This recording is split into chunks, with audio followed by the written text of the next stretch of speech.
Hey, you're Steve Morris Engines. I'm Steve. This is a old school small block Chevrolet.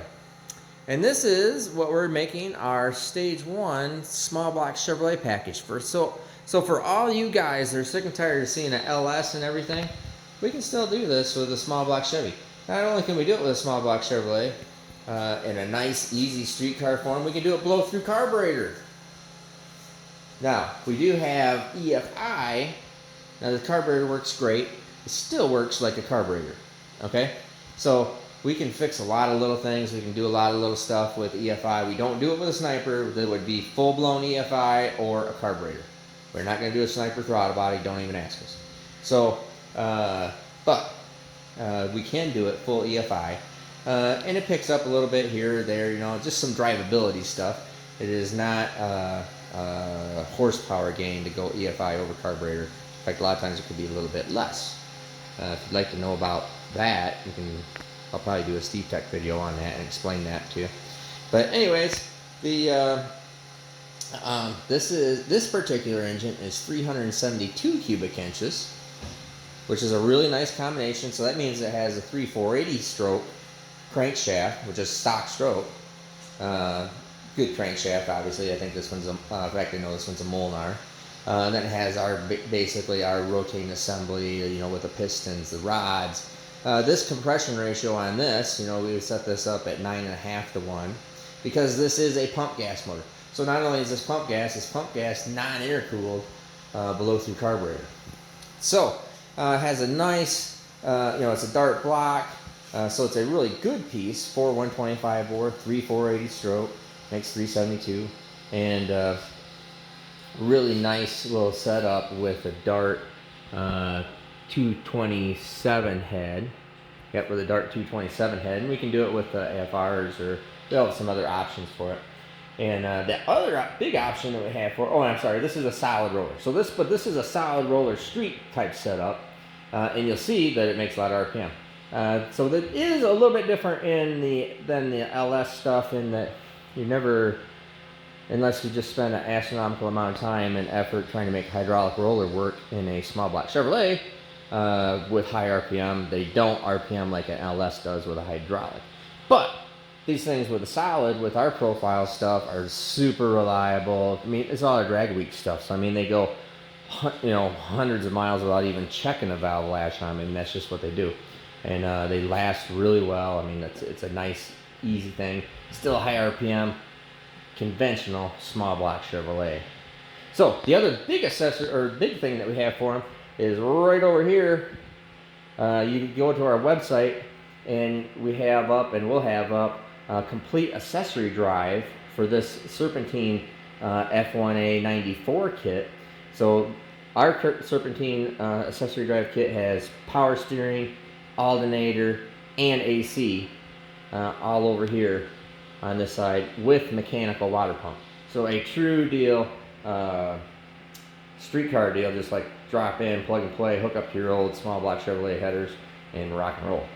So really nice, easy deal. Like I said, it is a Pro Charger F1A 94, which is good blower. You're gonna end up having your filter on here, so super easy, or super simple. Nothing's really easy, but it's super simple. You know, MSD distributor. This one has a digital 6 box, so we can do a little bit of timing curves in it. The way I'm dynoing it, I just dyno it with a straight timing curve because we're not looking for a whole bunch of torque on the bottom where we would have more timing and then taking timing out. So I run it with all the timing out.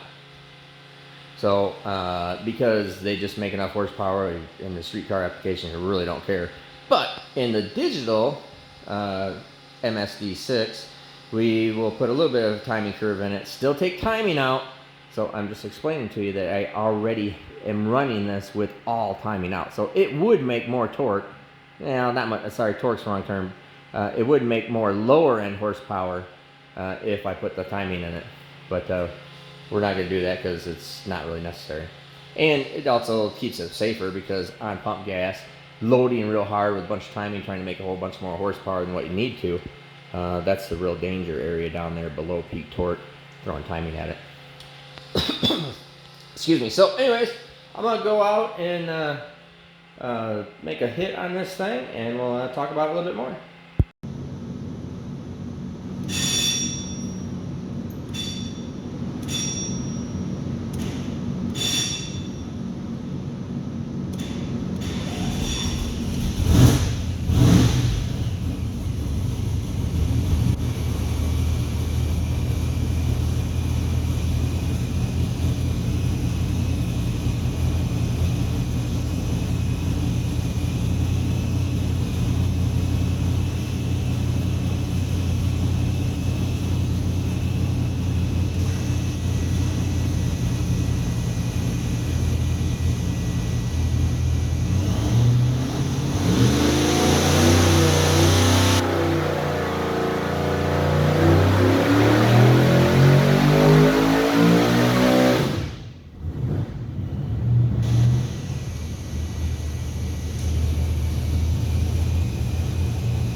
All right, so let's take a look at the numbers. Now, this is on straight out pump gas. And this is a nice, easy, safe tune-up right here. That is 1,022 horsepower at 7,500 RPM. And it's still climbing up here. It actually probably, you can start seeing that the torque starts rolling over and starts going down. So this is the nature of all things centrifugal blower. It's continuing to build boost up through here, and we're not really leaning on it super hard. So it would probably, if I ran it up to 7,800, maybe even, I don't like to run it up to 8,000, but probably it would run up there. It would be in the range of, probably 1,050 or so.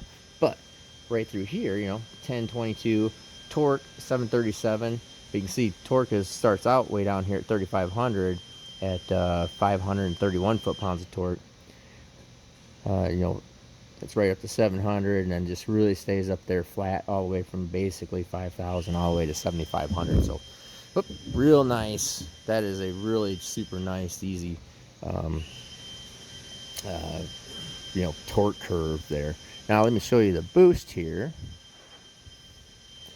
And we'll go over here, make report. This is our AFR, so this one over here is reading a little bit off. I already determined that was a little bit on the reading rich side, where it's saying that's in the 12.3 area. It's actually at 12.5, 12.6 area is where it's at. But if we go all the way down here, our maximum boost was 15 pounds of boost. So right there at 15 pounds of boost at 7,500 RPM. You can see right down there, or 7,600 RPM. 15 pounds of boost right there. So what we're going to do now is I'll go in there. Now this is on straight out pump gas. So we can go in there and I'm going to put race gas mix in it and throw a little bit of timing at it. And then we'll make a pull and I'll show you those numbers. All right, so what I actually ended up doing is, and I can explain this just a little bit, pump gas properly tuned, if you just put in race gas and add timing, you have to add the timing just to make the race gas burn at the same rate as the pump gas. So think about that for a while. So anyways, minimal horsepower difference in between just putting race gas in it and adding some timing, because it already had the proper tune with pump gas. So it's like, to make more horsepower, realistically what I need to do is leave the same tune up in it, change pulley, and add fuel to it. So that's what we did. Let me go out here and make a pull and I'll show you the numbers.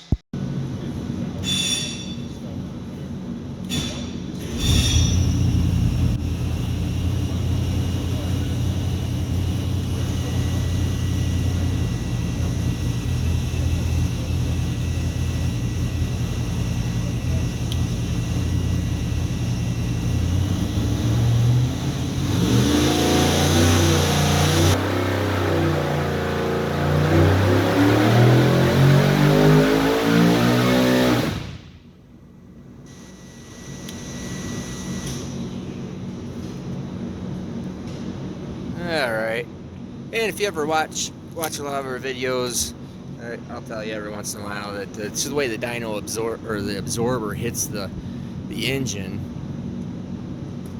when it pull back in the throttle and makes it stall, which is no big deal. Don't really care.